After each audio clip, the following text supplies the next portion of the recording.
It all started with a wedding invitation. A crisp white envelope, addressed in elegant calligraphy to both me and my wife, Chloe, arrived in the mail one quiet Wednesday afternoon. I picked it up from the kitchen counter and flipped it over, curious about the sender. "Chloe, did you see this?" I called out, holding the envelope up as she walked into the room. She smiled when she saw it, her face lighting up in a way that immediately caught my attention. "Oh my God," she said, taking the envelope from my hands. "It's from Sam, Samantha. She's getting married." Chloe had told me plenty of stories about her college roommate, Samantha. They'd shared a dorm room for 3 years, and Sam had been there for some of Chloe's most formative moments, heartbreaks, finals week breakdowns, and spontaneous road trips that Chloe still talked about with a nostalgic glint in her eye. But despite all the stories, I'd never actually met Sam. "She's marrying that guy she was dating in college?" I asked, sitting down at the table. "No, no," Chloe said, her brow furrowing as she read the invitation. "She and Mark broke up ages ago. I guess she met someone new." The wedding was scheduled for a sunny weekend in May, in a picturesque little vineyard 2 hours away. Chloe seemed genuinely excited as she read through the details, and I couldn't help but smile at how animated she was. "It's going to be like a reunion," she said, her tone wistful. "I haven't seen some of these people in years." For a moment, her excitement was infectious. But the idea of spending a weekend with strangers, most of whom would be from her college days, didn't exactly thrill me. I liked weddings as much as the next person, but I wasn't a fan of small talk with people whose lives I had no connection to. Still, Chloe rarely asked me for anything. And she seemed so genuinely happy at the prospect of reconnecting with her old friends that I couldn't say no. "Sure," I said with a shrug. "Sounds like fun." The day of the wedding arrived with bright blue skies and the promise of warm weather. Chloe spent the morning getting ready, her emerald green dress laid out carefully on the bed. I couldn't help but admire her as she slipped into it, her dark hair cascading over her shoulders. She looked stunning, like she belonged in a magazine. "Too much?" she asked, spinning around for my approval. "Perfect," I said honestly. "You're going to outshine the bride." She rolled her eyes but smiled, grabbing my hand as we left for the car. The drive to the vineyard was scenic, the kind of rolling countryside that made you want to stop and take pictures every 5 minutes. Chloe chatted animatedly the entire way, reminiscing about her college days and filling in the gaps of stories I'd heard before. "Sam was always the life of the party," she said, her eyes sparkling with fondness. "She had this way of making everyone feel included. Honestly, I don't know how I would have survived college without her." "You've been looking forward to this for weeks," I said. "It's nice to see you so excited." She squeezed my hand. "Thank you for coming with me. I know these things aren't really your scene." "It's important to you," I said simply. "That's all that matters." The ceremony was beautiful, held under a canopy of oak trees draped with fairy lights. Sam looked radiant in her lace gown, her smile wide as she exchanged vows with her fiancé. Chloe and I sat near the back, hand in hand, soaking in the atmosphere. After the ceremony, we moved to the reception area, a rustic barn decorated with string lights and floral arrangements. The smell of fresh flowers mingled with the rich aroma of catered food, and the sound of laughter and clinking glasses filled the air. Chloe was in her element, moving through the crowd like a social butterfly. I stayed close, occasionally stepping into conversations with her old college friends. Everyone was warm and welcoming, but I couldn't help feeling like an outsider in a world that wasn't mine. Then I noticed him. He was tall, with sharp features and a confidence that seemed to radiate off him. He leaned casually against the bar, holding a drink in one hand and chatting with a small group of people. But what caught my attention was the way his eyes lingered on Chloe. She noticed him too. Her laughter faltered for just a moment, her smile slipping before she quickly recovered. She looked away, but I saw the flicker of recognition in her eyes. Who's that? I asked, keeping my tone light as I nodded toward him. She hesitated, her hand tightening slightly around her glass. Oh, that's Jake, she said finally. We were friends back in college. I didn't know he'd be here. Her voice was casual, but the way she fidgeted with her glass told a different story. Something about the way she said his name, Jake, sent a shiver down my spine. It wasn't jealousy, not yet. It was something deeper, a feeling I couldn't quite put into words. Should we go say hi? I asked. She shook her head quickly. No, no. He's probably busy catching up with other people. We'll run into him eventually. Her reaction only made the knot in my stomach tighten. I told myself I was reading too much into it. After all, it was a wedding. People were bound to run into old friends. But something about the way she avoided his gaze, the way she kept looking toward the bar out of the corner of her eye, made me uneasy. As the evening wore on, Chloe's excitement didn't wane. She flitted from one conversation to another, her emerald dress catching the light as she laughed and reminisced with friends she hadn't seen in years. I stayed by her side for a while, nodding and smiling through small talk with strangers, but the crowd and noise began to wear on me. I found myself retreating to a quiet corner of the reception, nursing a beer and watching her from a distance. She was radiant tonight, more animated than I'd seen her in months. But it wasn't just the wine or the nostalgia. It was something else, a kind of energy I couldn't quite place. And then I saw him again. Jake. He stood at the bar, his body language relaxed, his eyes fixed on Chloe. He wasn't trying to be subtle about it either. It wasn't the kind of glance you give an old friend. It was something more deliberate, more intense. My chest tightened as I watched him tilt his head slightly, almost as if he were studying her. Chloe noticed him, too. Her laughter faltered for a fraction of a second when their eyes met. She quickly looked away, a faint blush creeping up her neck.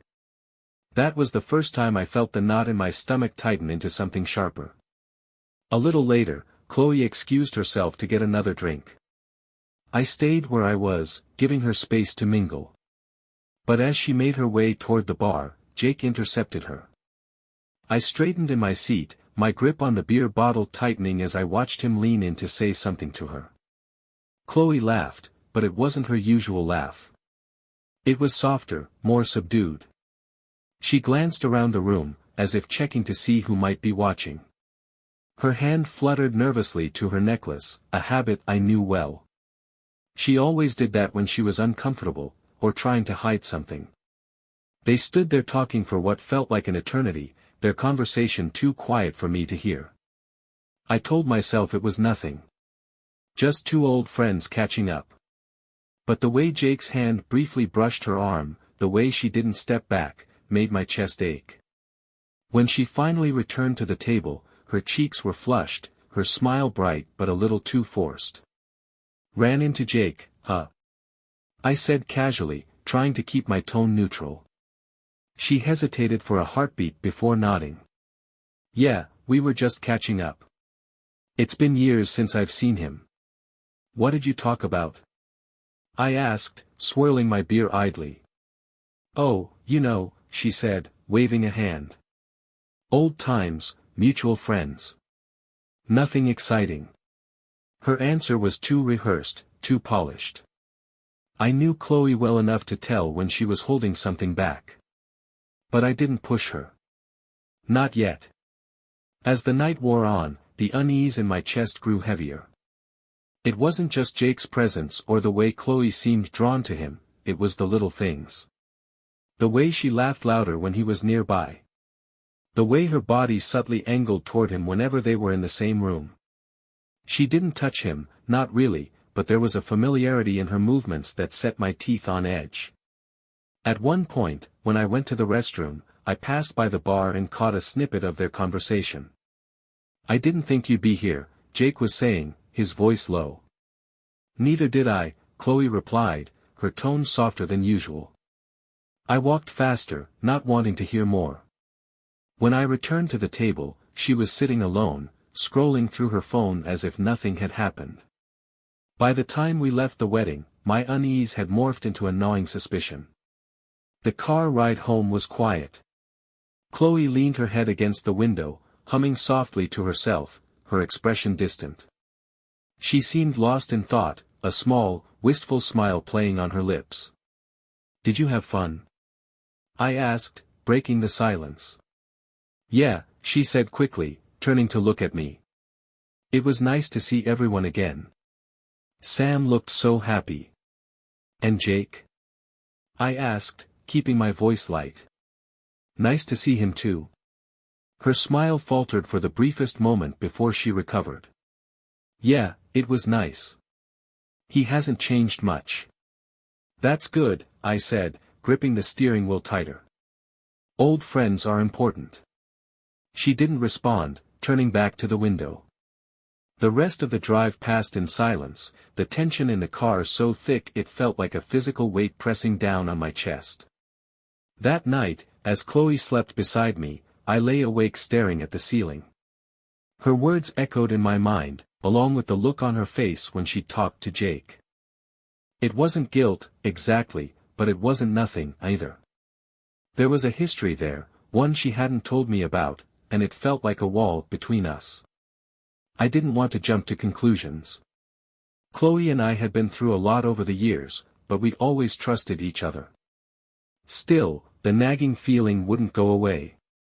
I couldn't shake the image of her and Jake standing so close, their heads bent together as if sharing a secret. For the first time in our marriage, I felt like there was something Chloe wasn't telling me. And the worst part was, I didn't know if I was ready to hear the truth. The days after the wedding felt strange. Chloe seemed like her usual self on the surface, cheerful, attentive, and busy with her usual routine. But I couldn't shake the feeling that something had shifted between us. Every time I caught her looking at her phone a little too intently or heard her voice lower during a call, the knot in my stomach tightened. I didn't want to be that guy. The jealous husband, imagining problems where there weren't any. But the unease gnawed at me, making it impossible to let go. Something about her behavior after the wedding didn't sit right. It started with small things. Chloe had always been an open book, leaving her phone on the counter or asking me to grab it when it buzzed. But now, it was different. Her phone was always within arm's reach, face down on the table or tucked into her pocket. She seemed to spend more time texting, her fingers flying across the screen with a focus that felt intentional. One evening, as we were watching a movie, her phone buzzed. She glanced at it quickly, the faint glow of the screen lighting up her face. A small smile tugged at her lips before she put it down. "Who's that?" I asked, trying to sound casual. "Just Sam," she said, her tone breezy. "She's sending me photos from the honeymoon." I nodded, pretending to focus on the movie. But out of the corner of my eye, I saw her pick up the phone again, her fingers tapping out a reply before she set it back down. The following weekend, I decided to do some digging, not because I didn't trust her, but because I needed peace of mind. While she was out running errands, I sat down at the computer and pulled up our shared cloud account. Chloe wasn't particularly tech-savvy, and she rarely cleared her uploads. If there was something going on, I figured I might find a clue there. It didn't take long to find what I was looking for. Among the usual collection of photos, family dinners, snapshots of our dog, and pictures from the wedding, I found a folder labeled Miscellaneous. Inside were a handful of pictures from the reception, ones Chloe hadn't shown me. Most were harmless, her with Sam, her with a group of old friends. But then I saw it.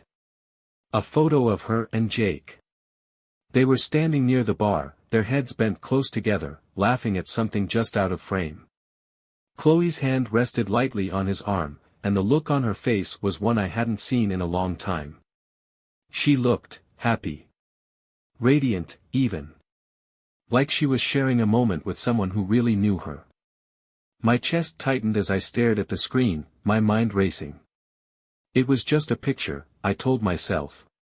Just an innocent snapshot of two old friends catching up. But the way she looked at him, the way their bodies leaned toward each other, it didn't feel innocent. That night, I couldn't hold it in any longer. "Can I ask you something?" I said as we were getting ready for bed. Chloe glanced at me, her toothbrush in hand. "Of course.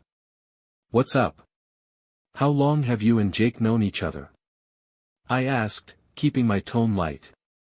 She shrugged, spitting into the sink. "I don't know. Since sophomore year, I guess." "Why?"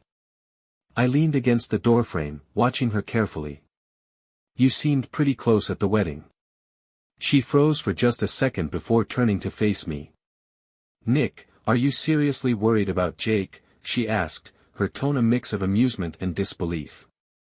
"He's just an old friend. That's it." "I'm not worried," I lied. "I just noticed you two were talking a lot." She sighed, crossing her arms. "We hadn't seen each other in years. Of course, we had a lot to catch up on. But if it's bothering you, I'll stop talking to him." Her words were reasonable, her tone calm. But something about the way she said it, like she was offering a solution to a problem she didn't really think existed, made me uneasy. Over the next few days, I tried to shake the feeling, but it only grew stronger. Every time I saw her texting or heard her laughing softly on a phone call, my mind immediately went to Jake. I hated the way it consumed me, the way it made me question everything I thought I knew about my wife. One afternoon, while Chloe was in the shower, her phone buzzed on the nightstand. I hesitated, my pulse quickening as I stared at the screen. I didn't want to invade her privacy. I didn't want to be the kind of person who snooped. But the nagging suspicion wouldn't let me walk away. The notification was from an unknown number. "Missed hearing your laugh. It was good to see you again." My heart sank as I read the message. There was no name, no context. But I didn't need it. I knew exactly who it was from. Jake. The text burned in my mind for the rest of the evening. "Missed hearing your laugh. It was good to see you again." The words were innocent enough on the surface, but the implications were anything but. Jake wasn't just an old friend. There was something deeper, something Chloe hadn't told me. I waited until after dinner to bring it up. She was sitting on the couch, her legs tucked under her, scrolling through her phone. I sat down across from her, my heart pounding. "Chloe," I said, my voice steady but firm. "Can we talk?" She looked up, her brow furrowing slightly. "Of course. What's wrong?" "I saw a message on your phone," I said, choosing my words carefully. "From Jake." Her expression froze for a split second before she forced a laugh. "Nick, why were you looking at my phone?" "I wasn't snooping," I said quickly. "It buzzed while you were in the shower, and I happened to see it." She set her phone down, her face unreadable. "Okay. So what's the big deal? What did it say?" "It said, 'Missed hearing your laugh. It was good to see you again.'" I paused, watching her reaction. "Care to explain?" Chloe sighed, running a hand through her hair. "Nick, it's nothing. Jake and I have always had that kind of dynamic. We joke around, we laugh, it doesn't mean anything." "Doesn't mean anything?" I repeated, my voice rising. "Chloe, that's not a text you send to someone's wife unless there's more going on." "There's nothing going on," she said firmly, her tone defensive. "You're reading way too much into this." "Am I?" I snapped, standing up. "Because you've been acting different ever since the wedding. You've been glued to your phone, you're distant, and now this. How am I supposed to believe it's nothing?" Her eyes flashed with anger as she stood to face me. "You're supposed to believe me because I'm your wife, Nick. I've never given you a reason not to trust me." "That's not what it feels like right now," I said, my voice cracking. "It feels like there's something you're not telling me."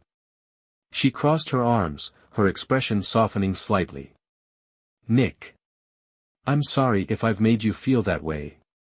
But I swear, there's nothing going on with Jake. He's just someone from my past. That's all."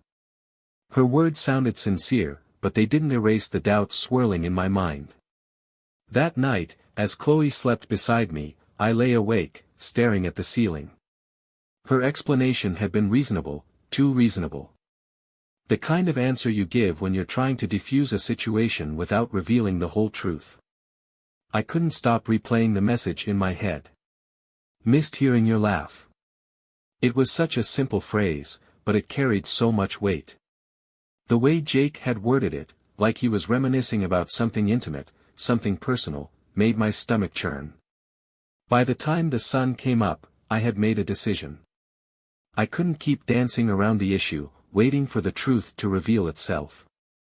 If Chloe wouldn't tell me what was going on, I would find out for myself. The next day, I called in sick to work. Chloe left early for a meeting, kissing me on the cheek before heading out the door. I waited until her car disappeared down the street before grabbing my laptop and settling at the kitchen table. I started with Jake. It wasn't hard to find him online. He had an active presence on social media, with public accounts that made my job easy.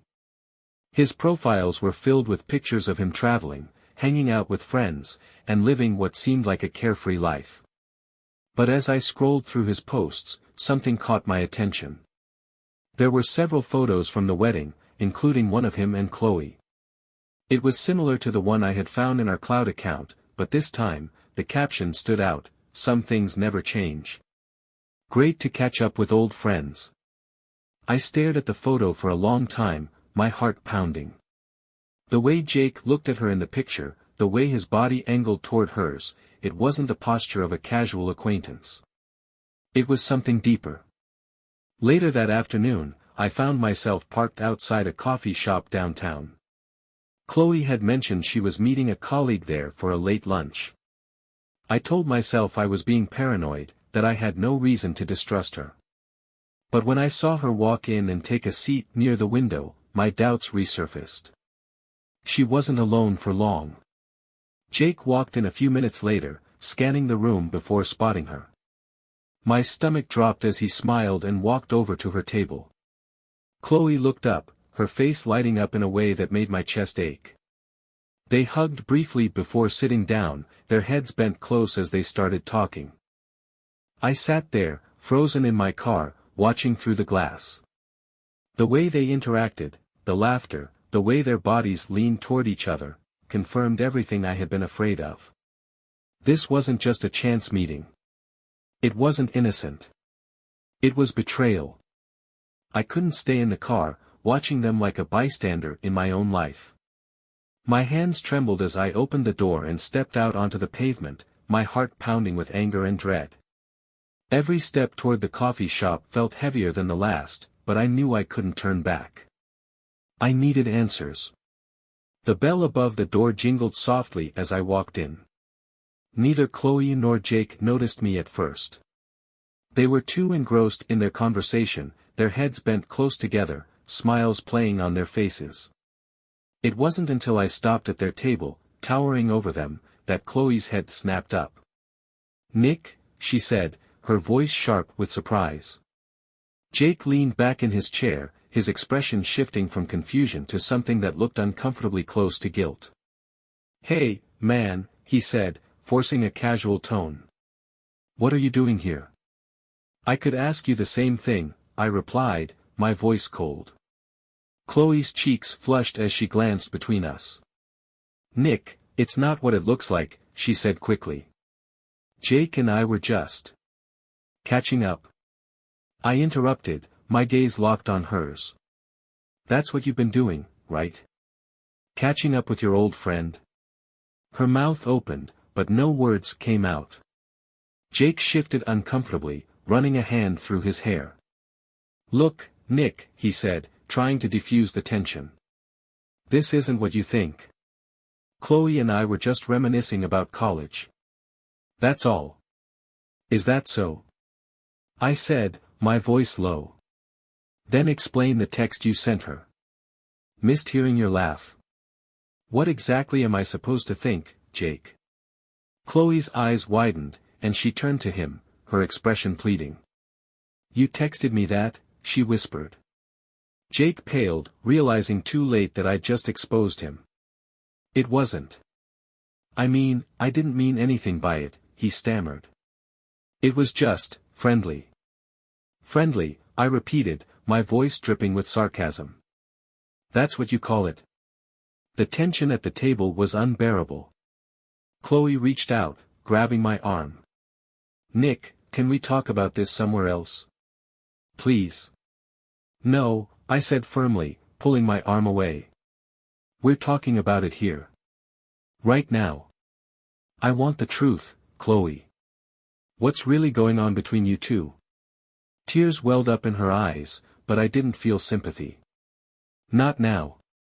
Not after weeks of suspicion and lies. There's nothing going on, she said, her voice trembling. I swear to you, Nick. I've never cheated on you. Jake and I, we were close in college, yes. But that's it. Nothing ever happened back then, and nothing's happening now. I looked at Jake, whose silence spoke volumes. Is that true? I demanded. Or are you going to tell me there's more to the story? Jake hesitated, his jaw tightening. We had a connection back then, he admitted finally, his voice low. But it was nothing serious. Just, a thing. It ended before it even began. I turned back to Chloe, my chest tight. Is that true? Did you two have a thing? Her tears spilled over as she nodded. Yes, she said quietly. But it didn't mean anything, Nick. It was a mistake, a stupid, fleeting thing that happened years before I met you. I didn't tell you because it didn't matter. It's in the past. Doesn't feel like it's in the past, I said bitterly. Not when you're meeting him behind my back, texting him, lying to me. I wasn't lying, she said, her voice breaking. I wasn't trying to hurt you. I didn't want to dredge up something that didn't matter. It matters now, I said, stepping back from the table. You made sure of that. The silence that followed was deafening. I couldn't stand to look at either of them anymore. Turning on my heel, I walked out of the coffee shop, the door slamming shut behind me. Chloe called after me, her voice desperate, but I didn't stop. I couldn't. Back in the car, I gripped the steering wheel, my knuckles white.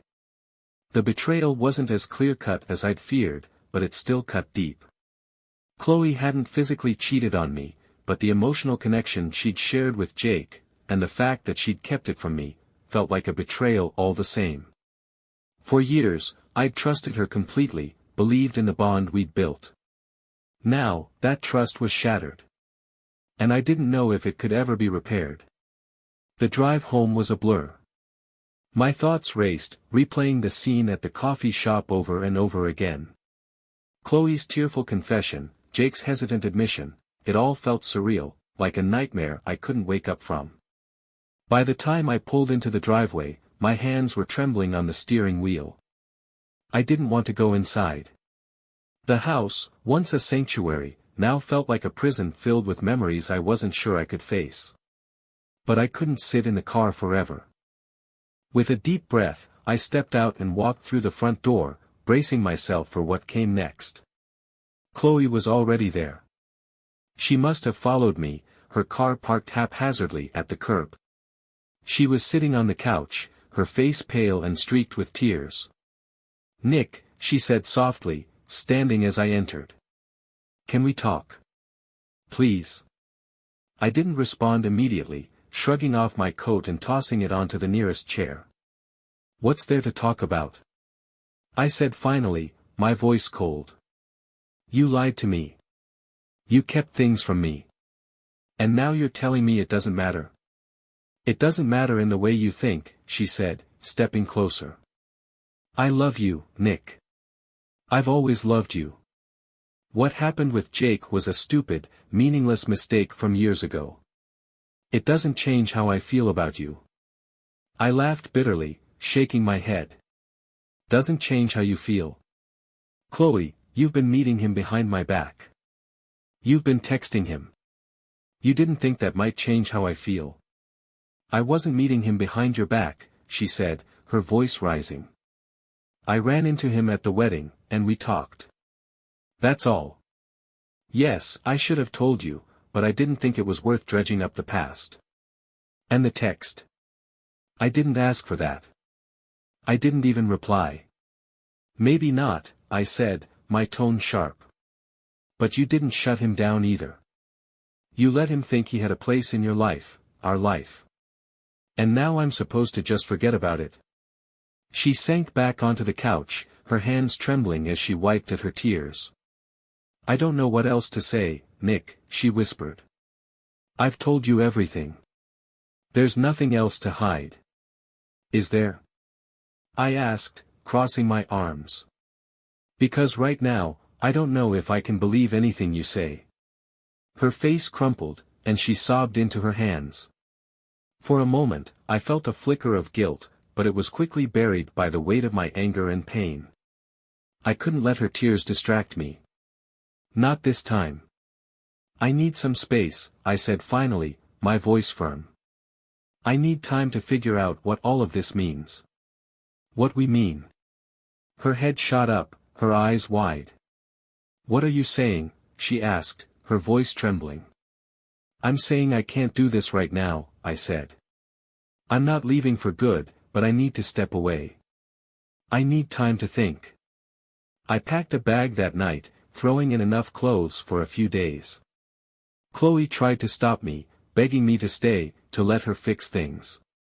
But I couldn't. I couldn't sit in that house, surrounded by reminders of a marriage that suddenly felt like a lie. I drove to my sister Claire's house, calling her on the way to explain as much as I could without breaking down. Claire had always been my rock, the person I turned to when life got messy. She didn't ask many questions, just told me I was welcome to stay as long as I needed.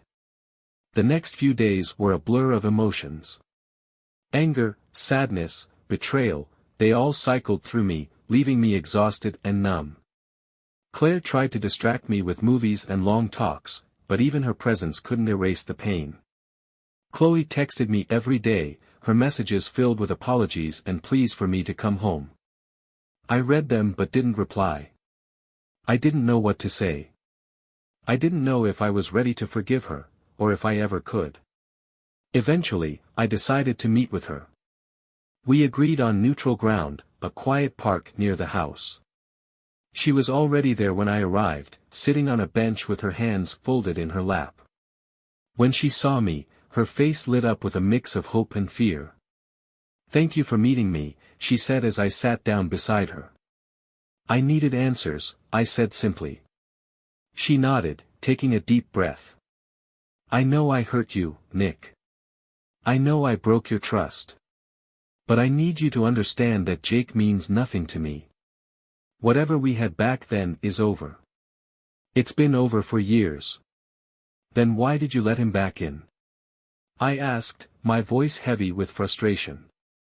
"Why didn't you shut him out the moment he reached out?" "I don't know," she admitted, her voice breaking. "Maybe part of me wanted to prove to myself that it didn't matter anymore. That I was stronger than that. But I was wrong.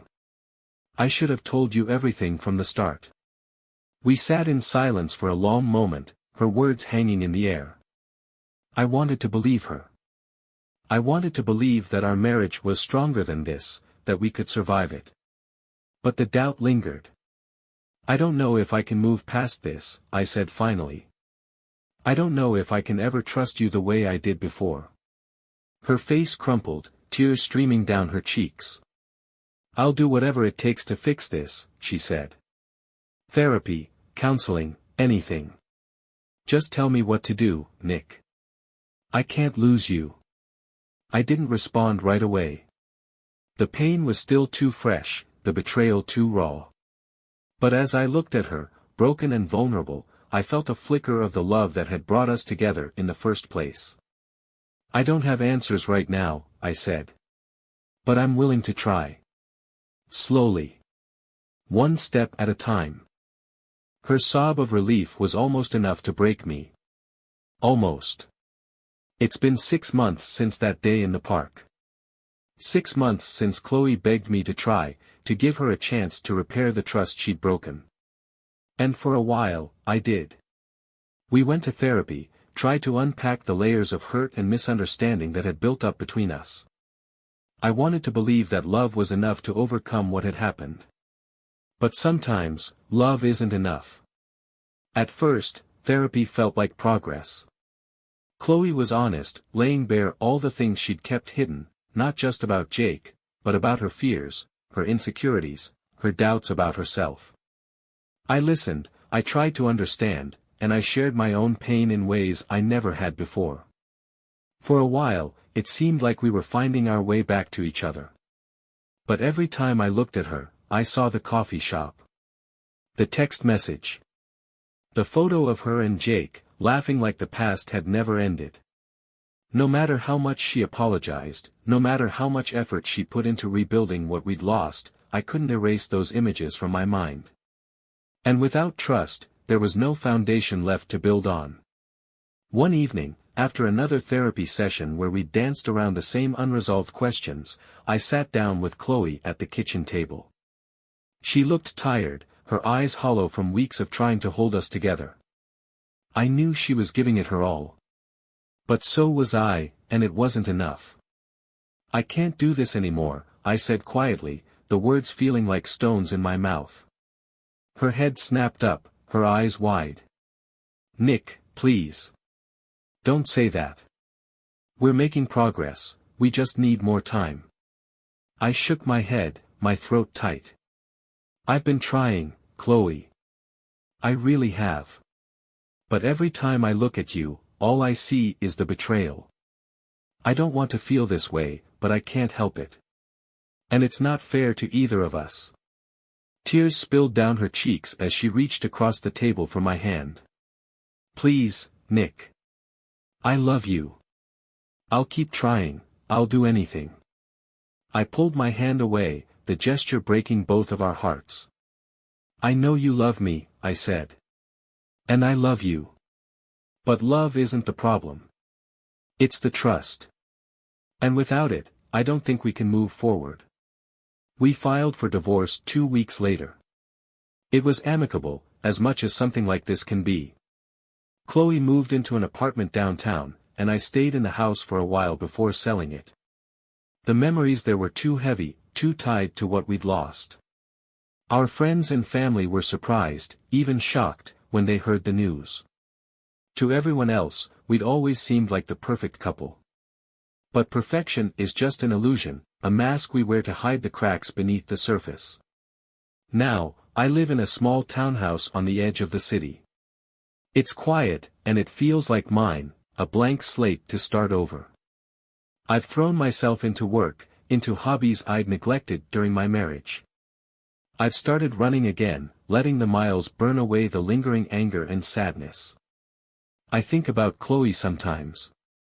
I wonder if she's happy, if she's found a way to move forward. Part of me hopes she has. Despite everything, I don't hate her. I don't think I ever could. She made mistakes, yes. But so did I. And maybe that's the most painful part, knowing that love isn't always enough to save us from ourselves. One afternoon, as I was unpacking a box of old photos, I came across one from our honeymoon. Chloe and I were standing on a windswept beach, laughing as the waves crashed behind us. We looked so young, so hopeful. I stared at the picture for a long time before tucking it away in a drawer. That chapter of my life is over. But as painful as it was, it taught me something important, the value of honesty, the strength it takes to walk away, and the resilience of the human heart. I'm not the same person I was 6 months ago. I'm stronger now, wiser. And while I don't know what the future holds, I know one thing for certain. I'll never settle for less than the love and trust one deserve.